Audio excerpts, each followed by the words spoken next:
So in this part, I just wanted to summarize for you in just a few minutes everything that I hope you need to know for the S matrix.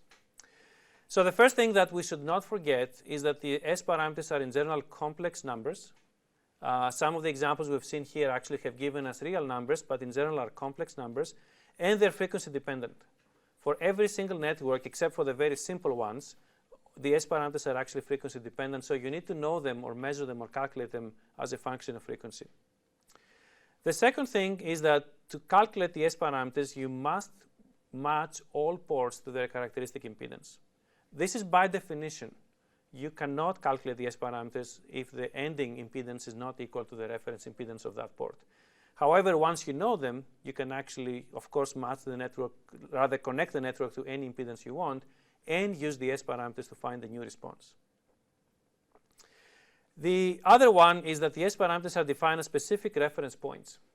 So that means that if you change the reference points and you move them by a specific length, you have to recalculate the S parameters. Our textbook actually gives you those calculations, and you can find them very easily online. I have not covered them in this course. The scattering matrix is also a very generic matrix. We've never placed ourselves on ourselves a restriction of how many ports we can have. We can have as many ports as we want. Some of the other matrices we will see in future lectures, they do have a restriction. For example, the ABCD matrix is defined only for a two-port network. Also, you should remember that most networks that you will see in real life, they will actually have the same reference impedance for all ports. Usually that number is 50 ohms. However, that's not true always. And so the step matrix that we saw, the electrically small step junction that we have seen is actually a good example for that. Finally, the S matrix may give you some trouble if you don't know exactly what the characteristic impedance is, particularly in cases that you work with lumped elements.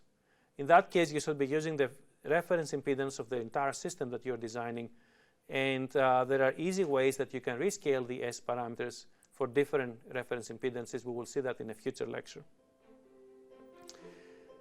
Lastly, something that gives trouble to a lot of us is that the S matrix is by definition linear. However, a lot of the networks that we see are nonlinear.